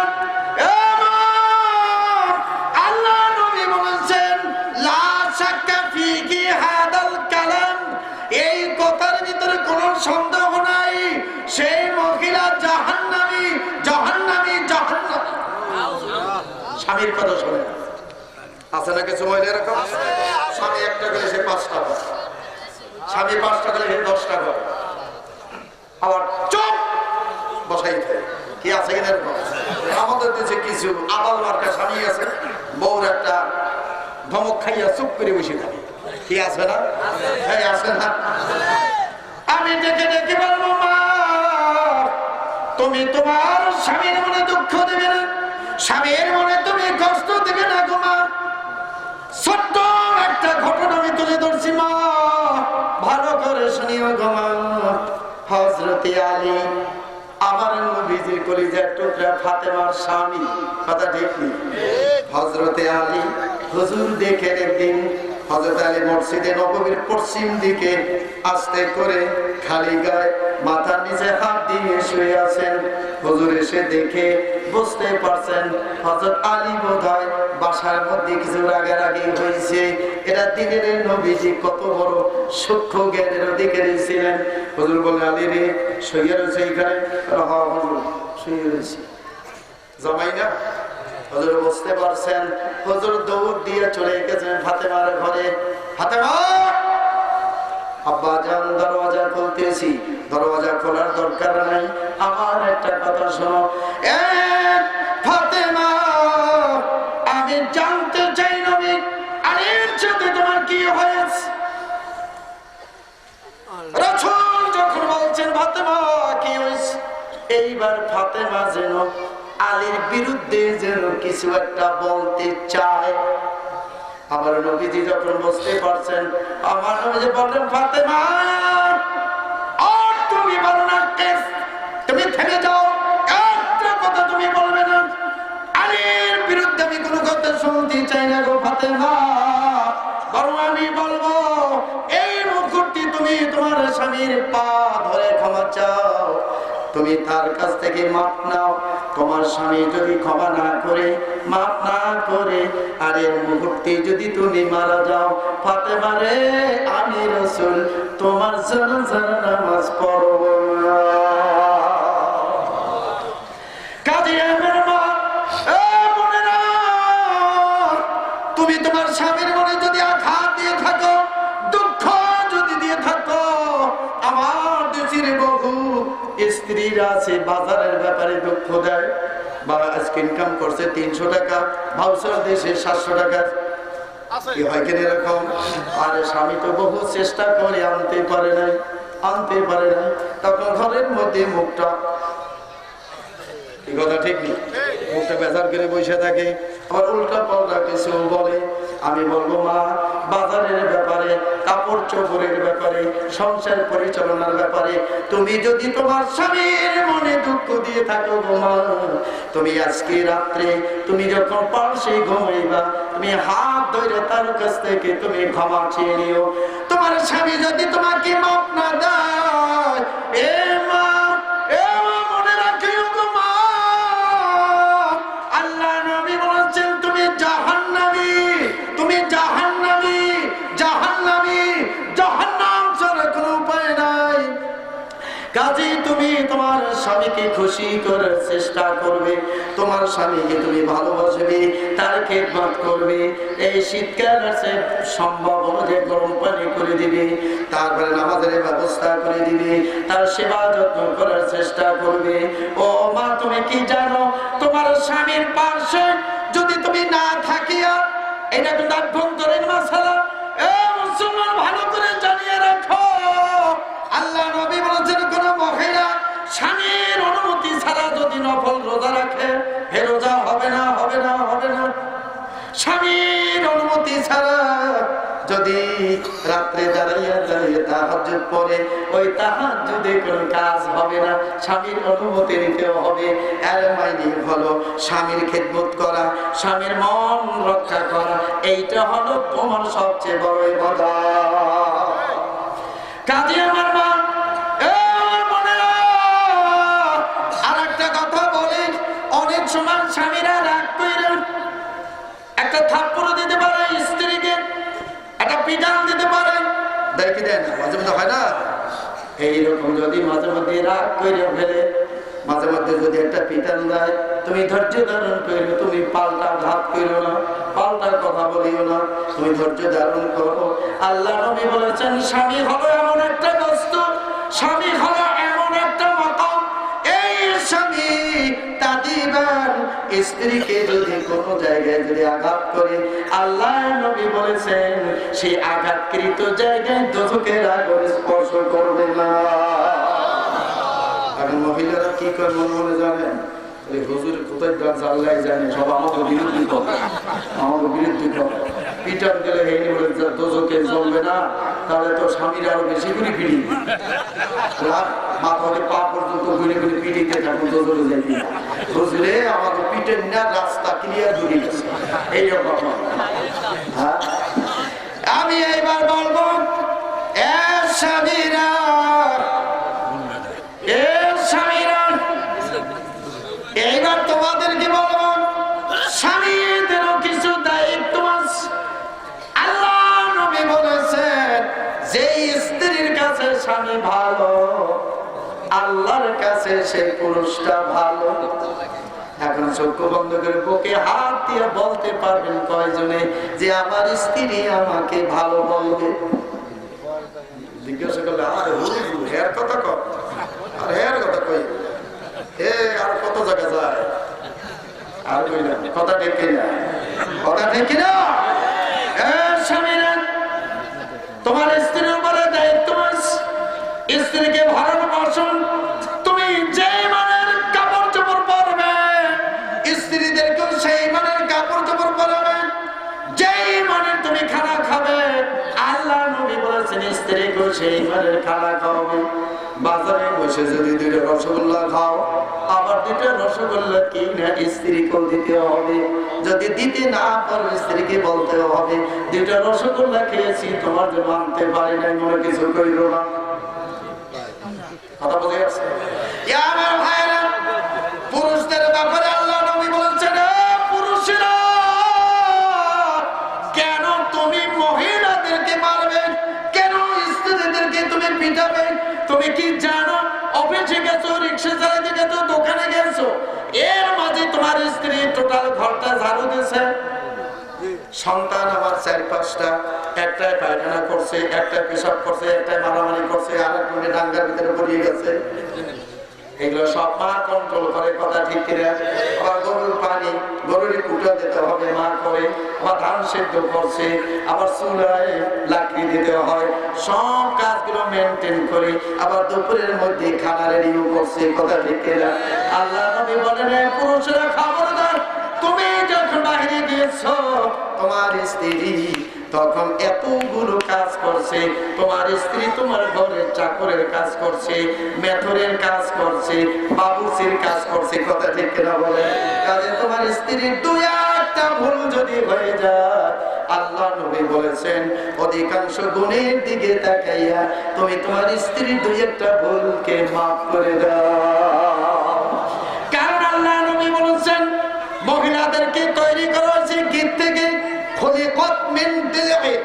আল্লাহ নবী বলেন পাঁজরের বাঁকা হাড্ডি দিয়ে বানিয়েছে। মহিলাদেরকে আদম আলাইহিস সালামের বাম পাঁজরের একটা হাড্ডি, বাম পাঁজরের হাড্ডি সোজা না বাঁকা, সোজা না বাঁকা, বাঁকা হাড্ডি দিয়ে বানিয়েছে। আল্লাহ নবী বলেছে খুলিকাত মিন দিলিন, বাঁকা হাড্ডি দিয়ে তাদের বানানো হয়েছে। কাজেই ওর জন্ম সূত্রে একটু বেঁকা। কথা ঠিক নেই, কথা ঠিক নেই। আরে বাহিরে দেখবেন কত মন্ত্রী মিনিস্টার নেতারা কি গরম গরম ভাষণ দেয়, বাসায় গেলে বিলিয়ে যায়। কথা ঠিক নেই? বাসায় নেতা নাই, বাসায় নেতামি খেলে না। কে কথা ঠিক নেই? কারণ এরা একটু বাঁকা জন্মসূত্রেই। কাজেই মাঝে মধ্যে একটু বাঁকায় বাঁকায় একটু হাইটু, ওই বাঁকা যদি সোজা করতে যাও, টাস করে ভেঙে যাবে, ভেঙে যাবে। কাজে আমার ভাইয়েরা, আল্লাহ নবী বলেছেন স্ত্রীদের 2-1টা ভুল ত্রুটি তুমি ক্ষমা করে দিও, আর স্ত্রীদেরকে তুমি স্নেহ করবে, তুমি ভালোবাসবে, মহব্বত করবে।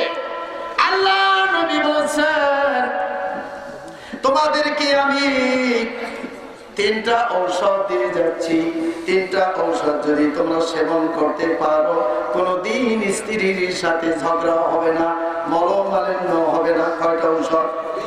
দুর্গম কয়টা ঔষধ? 3টা ঔষধ। আমার ভাইয়েরা, আল্লাহ নবী বলেছেন আমাদের দেশে ঢাকাতে একবার দেখলাম, ঢাকা ক্যান্টনমেন্টের ভিতরে একজন মেজর সরকারি কোয়ার্টার ময়নুল রোডে, সরকারি কোয়ার্টার ভিতরে গলায় ফাঁসি দিয়ে মারা গেছে। লোকটা কি? মেজর। অনেকদিন পর পেপারে পাইলাম স্ত্রীর সাথে সম্পর্ক ভালো না। কি এরকম হয় কি হয় না? আমাদের দেশে এরকম চলে না? স্ত্রীর সাথে সম্পর্ক ভালো না, একটা ঘুমাই বেলা দেয় আর একটাই বেলা দেয়, আবার কত কথাও কেন 6 মাস 1 বছর পর্যন্ত। এরকম আছে কি নাই? কারণ আমরা সুন্নতকে নষ্ট করছি। हम सूरत हम सीरत मुस्तफा दरताबन खाली उकुन इत्तिबा तौफीक सिखती है इनामत की खजीना हर मर्द किताब की अबूरु है निशाना है बंदा खुदा जब तुम उनकी मुलाकात जल्दी से अफसानो हजरत की नसीहत আমার নবীর নসিহত যদি পালন করো তাহলে তোমার দাম্পত্য জীবনের ভিতরে যে ফাটল লেগে গেছে এই ফাটল আবার তোমার মধ্যে জোড়া লেগে যাবে। জোড়া লাগাইতে রাজি আছে? আমি জানি আপনারা বলবেন না কত স্ত্রীর সাথে সম্পর্ক ভালো না, এখানে বসে রয়েছে, এখানে বসে রয়েছে, রাত্রে যে দরজা খুলতে পারবেন, হ্যাঁ 10 মিনিট 15 মিনিট থেকে দরজাই খুলবেন, দরজা খুলল, হ্যাঁ এত রাত্র তোমাদের নিষেধ করছি, এত রাত্র ফিরে আসবে না। বহু লোক আছে যে ধমক খাইবে বাড়িতে যে কি আছে না, এই যে ধমক আর কোনোদিন দেবে না, আর কোনোদিন চক্ষু রাঙিয়ে আপনার স্ত্রী কথা বলবে না। এই ঔষধটা নিতে চান? সবাই চান? আমার মা বোনেরা ভালো করে শোনো, তোমার স্বামী কোনোদিন তোমাকে আর মারবে না, থাপ্পড় দেবে না, তারপরে গালিগালাজ করবে না, না বরং তোমাকে ভালোবাসবে, মহব্বত করবে। এরকম ঔষধ হলো 3টা। কয়টা ঔষধ? কয়টা ঔষধ? 3টা ঔষধ। নিবেন তো? নিবেন? নিলে বলবো, আর না নেন তাহলে বলবো। পয়সা লাগতো না, পয়সা লাগতো না, পয়সা চাইলেও দেবেন না।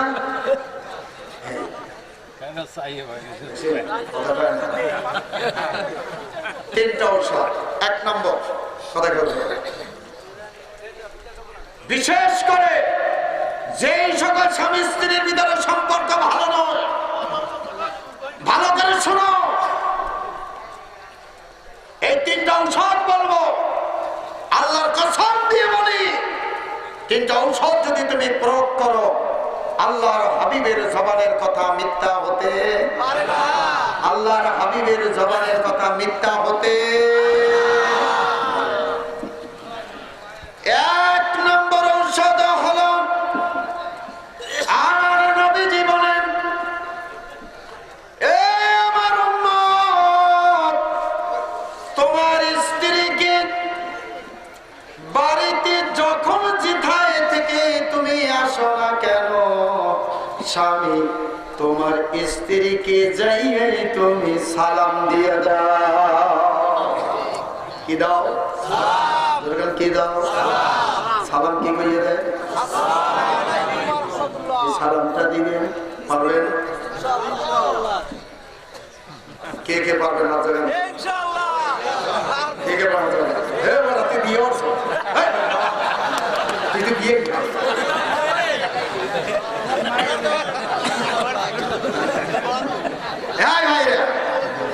স্ত্রীকে সালাম দিবেন।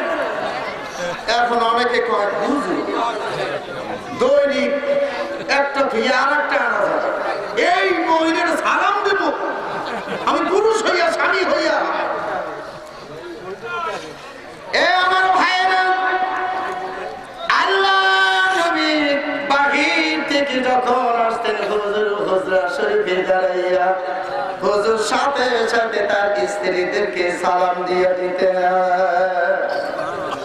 আমার নবীজি যদি সালাম দিতে পারে স্ত্রীদেরকে, আপনি পারবেন না? কি পারবেন না? সালাম দিয়ে দিলেন।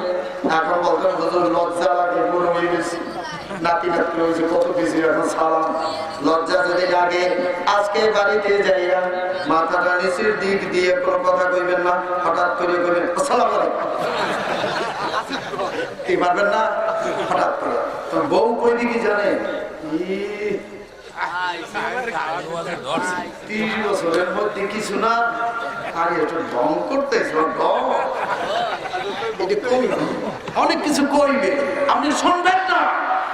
1 দিন 2 দিন 1 সপ্তাহ 1 মাস পর্যন্ত আপনি সালাম দিয়ে যাবেন, স্ত্রী তখন মনে মনে ভাববে না আসলে সালাম দেয়, তখন স্ত্রী জবাব দিবে, শুধু জবাব না, 1 মাস পরে উল্টা স্ত্রী আপনাকেও সালাম দেওয়া শুরু করবে। কথা ঠিক কিনা? আল্লাহর নবী বলেন যেই ঘরের ভিতরে স্বামী স্ত্রীর সালামের আদান প্রদান হয় সেই স্বামী স্ত্রীর মধ্যে কোনদিন অমিল গন্ডগোল থাকতে পারে না। আল্লাহর হাবিবের জবানের কথা কোনদিন মিথ্যা হতে পারে না। বলুন সুবহানাল্লাহ। 2 নম্বরে হলো হুজুর বলেছেন মাঝে মধ্যে তোমার স্ত্রীকে নিয়ে এক প্লেটে খানা খাইবা। আমরা বাংলাদেশের মানুষ শুধু একদিনই খাইছি। কোন দিন?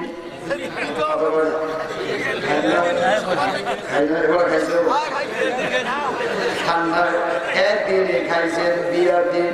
নানি শাশুড়ি দাদি শাশুড়ি কান ধরে টাইনে নিয়ে গেছে বিচের বারান্দায়, টাইনে নিয়ে তোমার করে এক জায়গায় বসাইছে, 2 রাকাত নামাজ পড়াইছে, পরে একটা প্লেট সামনে দিয়া এই একদিনেই খাইছেন। কথা ঠিক নেই? কথা কথা এ মুসলমান, আল্লাহর নবী বলেন একদিন নয়, মাঝে মাঝে তোর স্ত্রীকে নিয়ে এক প্লেটে খানা খাবি। শুধু এক প্লেটেই নয়, খানার ভিতর রহস্য করবি। কেমন রহস্য? তোমার তার সামনের গোশত তুমি নিয়ে আসবা। এইবারে দেখেন আমার নবীজির হাদিসের দিকে, আমার নবীজি যখন খেতে বসতেন এই প্লেটের ভিতরে হুজুর বসতেন, হুজুরের স্ত্রীরাও বসত। হযরতে আয়েশা সিদ্দিকা রাদিয়াল্লাহু তাআলা আনহা তিনি বলেন আমি আমার স্বামী দিকের নবীজি খেতে বসেছি, প্লেটের ভিতরে রুটি আছে, গোশত আছে। আমি তখন কি করলাম, আমি খাচ্ছি আর হুজুর খাচ্ছে, আমি ফলো করতেছি। হুজুর হাড্ডি চাবাইয়া রাখতেছে, আমি আবার হুজুরের চাবানো হাড্ডিটা আমি আবার চাবাইয়া খাইতেছি। আমার ভাইরা হযরতে আয়েশা বলেন আমি চাবাইয়া দিয়ে হাড্ডি রাখি, আমার নবীজি আমার চাবানো হাড্ডিগুলো মুখে দিয়া হুজুর আবার চাবাইয়া খায়। কেমন মহব্বত ভালোবাসা ছিল আমার ভাইরা। হযরত আয়েশা সিদ্দিকা বলেন হঠাৎ করে দিনের নবীজি রুটি খাচ্ছেন। হুজুর বলেন আয়েশা আমাকে একটু রুটি খাওয়াইয়া দাও। হযরত আয়েশা বলেন এক টুকরা রুটির ভিতরে একটু গোশত দিয়া আমি নবীজির মুখের ভিতরে তুলে দিলাম। আল্লাহর নবী আমার হাত থেকে রুটি গোশত নিলেন আর মৃদু ভাবে আস্তে করে আঙ্গুলের উপরে একটু কামড় দিছি। কামড় দিছি। এইবার হযরতে আয়েশা বলে ইয়া রাসূলুল্লাহ, আপনার কি রুটি আমি খাওয়াই দিলাম মহব্বত করি আর আপনি কামড় দিলেন? এই কামড় তো আসল কামড় না। আমাদের দেশে কত স্বামীরা কামড়াইয়া বউর গাল ছিটিয়ে ফেলাইছে, আবার কত বউ কামড়াইয়া স্বামীর গাল ছিটিয়ে ফেলাইছে। আমার বাস্তব বউ দেখছি মারামারি লাগছে। তো কি হয়েছে আমার ভাইয়েরা, আগেই বলছি সব জিনিসের আসলও আছে নকলও আছে। আমার ভাইয়েরা, সেই জন্য দিনের নবীজি বলেন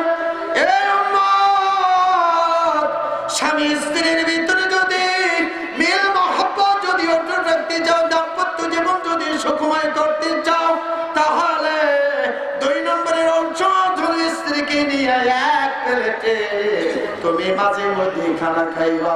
অনেকে কয় হুজুর এখন তো বুড়ো হয়ে গেছি, ভবিষ্যতে বড় বাজাবাজি আমরা কি করবো, নাতি রাত্র হয়ে গেছে।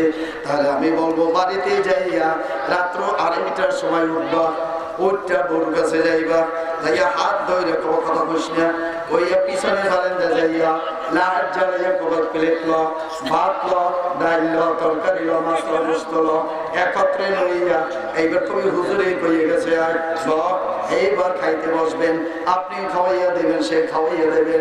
দেখবেন 10 বছরের ঝগড়া ফাসাদ দূর হইয়া 5 মিনিটের ভিতরে 2 জনের মুখে মধুর হাসি আসবে। আমার ভাইরা, 3 নম্বর অংশ তোমার নবীজি বলছেন উম্মত, 3 নম্বরের অংশ হলো তুমি মাঝে মধ্যে তোমার স্ত্রীকে নিয়ে ঘরের মধ্যে জায়নামাজ বিছাইয়া একত্রে নামাজ পড়বা। পড়ছেন কোনদিন? পড়ছি।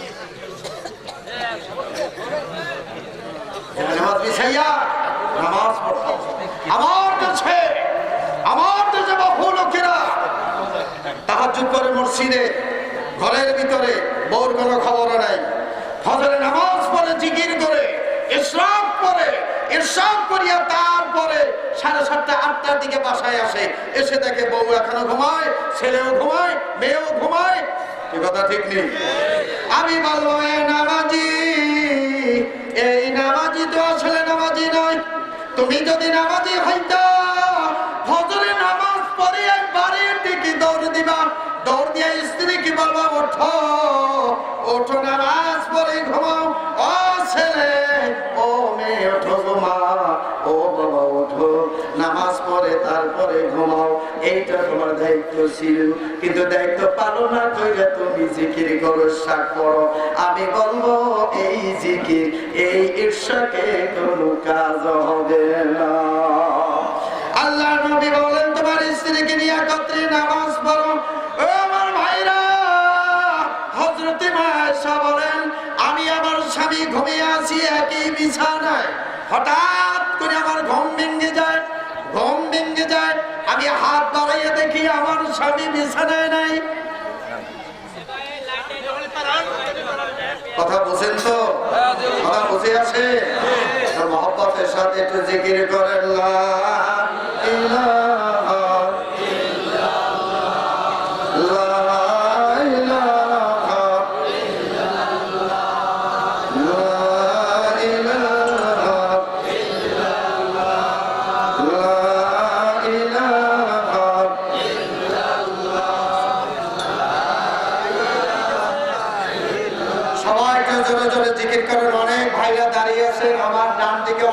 দেখতেছি সবাই জিকিরের সাথে সাথে একটু আগে আসেন, ভাইদেরকে একটু জায়গা করে দেন, সুযোগ করে দেন। লা ইলাহা ইল্লাল্লাহ, লা ইলাহা ইল্লাল্লাহ,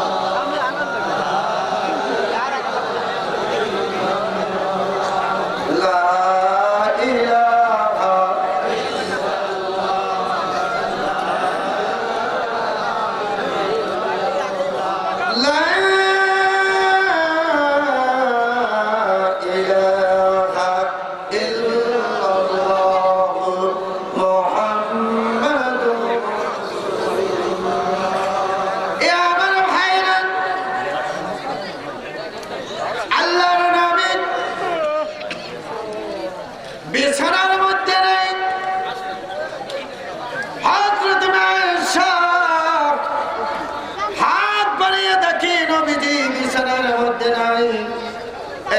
তিনি অন্ধকার উঠছেন, ওঠার সাথে সাথে পায়ের মধ্যে হাত পড়ছে হুজুরের। দেখেন হুজুর দাঁড়িয়ে আছেন। হযরত আয়েশা তিনি বলেন এইবার আমি তাকে দেখি আমার শরীরের চাদর বিছাইয়া আমার স্বামী দিনের নবীজি আমার পাশে বসে নামাজ পড়তেছে। আমার নবীজি সালাম ফিরাইয়া দেখি দেখি আয়েশা রে, ওযু করে আসো আয়েশা। হযরত আয়েশা ওযু করে আসলেন। আমার নবীজি বললেন আয়েশা তুমি আমার পাশে নামাজে দাঁড়িয়ে যাও, তবে তোমার আর আমার মাঝখানে ফাঁকা থাকতেও হবে, গায়ে গায়ে মিশতে পারবা না, ফাঁকা থাকতেও হবে। এই জন্য মাসালা হলো স্বামী স্ত্রী যদি একত্রে নামাজ পড়ে, যদি পাশাপাশি হয় দূরত্বে দাঁড়াইতে হবে, গায়ে গায়ে মিশলে একজনের নামাজ হবে না। আর যদি সামনে পিছনেও হয়, স্বামী সামনে থাকবে, স্ত্রী পিছনে দাঁড়াবে। এই হলো স্বামী স্ত্রী একত্রে নামাজের মাসালা। হযরত আয়েশা সিদ্দিকা রাদিয়াল্লাহু তাআলা আনহা আমার নবীজির পিছনে নামাজে দাঁড়িয়ে গেলেন। আমার নবীজিও নামাজ পড়েন, হযরত আয়েশাও নামাজ পড়েন। নামাজ কমপ্লিট হয়ে গেল, এইবার মোনাজাত ধরেছেন। মোনাজাতের ভিতরে আমার নবীজি ডেকে ডেকে বলেন আল্লাহ এ মাবুদ তুমি আমার উম্মতের উপর রহম করো, বিশেষ করে আমার স্ত্রী, গোটা উম্মতের তারা হলো মা। কথা ঠিক কিনা? নবীর স্ত্রীরা আমাদের কি হয়? আমাদের হলো মা। আয় আল্লাহ আমার উম্মতের মা আমার স্ত্রীদেরকে তুমি রহম করিও আল্লাহ তাদেরকে গোটা পৃথিবীর মানুষের জন্য আদর্শ মডেল বানিয়ে দিও। এইভাবে আমার ভাইরা আমার নবীজি মুনাজাতের ভিতরে দোয়া করেন, দোয়া করতেছেন স্ত্রীদের জন্য, হযরত আয়েশা আমার নবীজির জন্য দোয়া করেন। তাই নবীজি বলতেছেন আমার উম্মত যদি স্বামী স্ত্রীর ভিতরে মহব্বত ঠিক রাখতে চাও মাঝে মধ্যে একত্রে তাহাজ্জুদের নামাজ তোমরা আদায় করিও।